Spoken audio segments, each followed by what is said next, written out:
What's up, everybody? Welcome to the channel as you sit here and watch an incredible comeback in a huge division rivals game, promotional game, as I get back to my FC grind. As if you've been following the channel, you already know I've been dabbling in other games, right? As I always say, it's a football game channel, so not just FC channel, not just UFL, not just eFootball.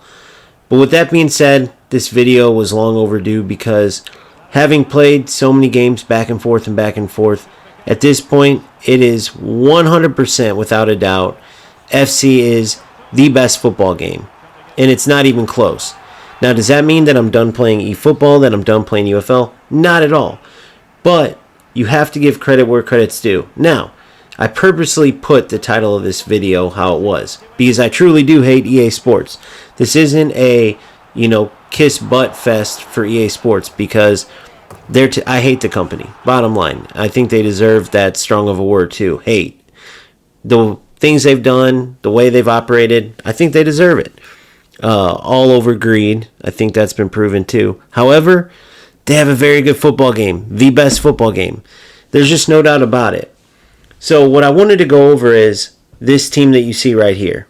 And that is because this represents one of many things that EA Sports did right with FC 25 post-patch. So I've said it before, but if you don't know, I quit the game pre-patch. I thought it was just done for. Post-patch, I gave it a try again and saw that they made vast improvements in the gameplay. And from there, I kept playing the game and noticed that they didn't only make improvements in the gameplay, but they made improvements on the menu grind as well, on the accessibility of players.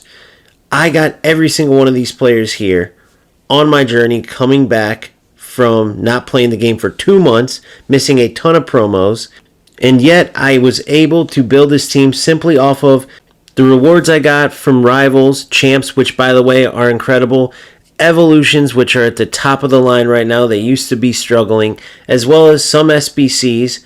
But the bottom line is this team can compete with any team out there. For those of you who are looking at this and saying, well, you don't have any team of the years, you don't have R9 or anybody, what's so good about this team? Let's go through this real quick. And keep in mind, this is just a few months after missing a ton of promos, and I'm playing 3 football games as well as doing content. Never did I have to go crazy and spend money or go buy this player or that player. I simply played the game and then used the rewards I got as well as the fodder that I got from playing the game. That's how it should be. So, how does this team compare to the very best players in the game? Let's take a look. Starting in goalkeeper, I have Gianluigi Buffon, the brand new icon keeper, and the best in the game according to price, Lev Yashin. 600k more for Lev Yashin. Now, arguably, Buffon's already better, but either way, they're both great goalkeepers. And if you could save 600k to get Buffon, I'd take that all day, every day. So goalkeeper-wise, I already have the best goalkeeper in the game after just grinding a couple of months and missing over 2 months. How about center backs? I have the team of the year, Evolution, Gehi card, as well as a fresh SBC in Capita. The best 2 in the game, Van Dijk and Saliba. Now, obviously, you cannot go wrong with Van Dijk and Saliba. However, Gehi's team of the year, Evolution, is incredible. And Capita, one of the best in the game every single year, especially in this meta. Would I take Van Dijk and Saliba? Absolutely. But you're talking about millions and millions and millions.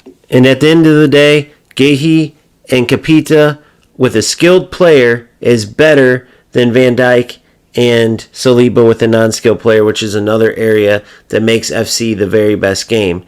Because there's absolutely some games where the difference in level between Van Dijk and Saliba would take a non-skilled player and put him over certain skilled players. Now, on the other hand, I don't like the fact that many players won't even get to use Van Dijk or Saliba. In fact, year after year this happens, where the very, very top players in Team of the Year, Team of the Season, so on and so forth, all the different promos, aren't even used by a vast majority of the player base, which is not a good thing, and so by no means is this game perfect. However, it is the same exact thing in eFootball, where the very best players aren't used unless you want to put money into it. Now, Yes, it is far more expensive to get these top players if you want them in FC, but you do not need them to be able to compete like you do in eFootball. That is a key difference. Yes, way more expensive in FC to get the top players. However, you are fine without them. That's what the point is. In fact, there's some areas where you might even want your players over these top players in the game. At left back, I have Mendy, the best left back in the game and one of the best players in the game, Theo Hernandez. However, he doesn't have the fullback on a plus role or plus, and that is huge to me. His positioning gets thrown off. I take Mendy all day with his fullback plus. Even though Theo is a beast on the ball and anytime he's near the ball, I just can't stand how his positioning's off. And it's the same with the right back. Zambrotta, I have his base icon card with an evolution, and that makes him better than Walker in my opinion. Now, some may disagree, but Walker's price way higher than what it cost me to get Zambrotta's base icon card and put him in this evolution. The good thing is, though, either way, you can't go wrong. They're both beasts. How about in the midfield? Matuidi, he's got a prime card. He's also got a brand new card that's worth $3.54 million. Surely you would rather have Rodri over this lowly Matuidi card, right? Not at all. With the evolution, he's just like his prime card, which, even though it's not as expensive or as good as the newest Matuidi card, it's still excellent. Julie Foudy, not as good as De Jong? I don't know. That's arguable. You might say that Foudy is better than De Jong. That's the beauty of it. Foudy is much cheaper, about half the cost of De Jong. This Matuidi card I have, way cheaper than the Team of the Year Rodri, but I can still compete and win without having these top players in the game or spending any of my own money if I don't want to. I don't need to go get Bellingham to play Cam or CM when I have Matuidi, Foudy, and I have Hullet, who I just packed, by the way. Now, is he as expensive as Cruyff's Future Stars card? Absolutely not, but he's still a $2.6 million card and a highly sought-after card, one of the best, if not the best cards each and every year, and I earned him through playing the game. I didn't have to go out and spend my own money to buy Team of the Year Mbappe just to win the games, to get these rewards, to get these great players. No. Because of the post-patch gameplay, I was able to use my skill and win with the team I had, even though it was behind the power curve. And then the rewards allow me to get these great players. Yes, would you still need to spend a lot of money to get a winter wildcard R9, for instance? Will I most likely not get to play for him like I don't many years? Yes. That's not very cool, right? I agree. But at the other side of it, I got Maradona for free and then had the choice on how high I wanted to boost him up. There's a free evolution and then an evolution where you could either pay your own money or use your coins. I was able to use the coins that I won from grinding the game. I was rewarded, and now I have an in-game 92 rated winger version of Maradona that all started from a free card that EA Sports gave us. That's the cool stuff that they are doing. Not to mention, you could go 3 different positions with him to make it unique. Cam, striker, or like I went, winger. You could also, like I said earlier, go 89 or choose to spend the extra coins or your own money if you wanted and do the 92 version. The beauty of it, they didn't force you to pay your own money to get this top rated card. If you had the coins, you could spend those, or you could just stop at the 89, which is still a beast of a card. Not to mention, like I've said, and I'll say it again, it is all about the skill within the game, not about having all these players, which also could pressure people to spend money, which is the case in eFootball.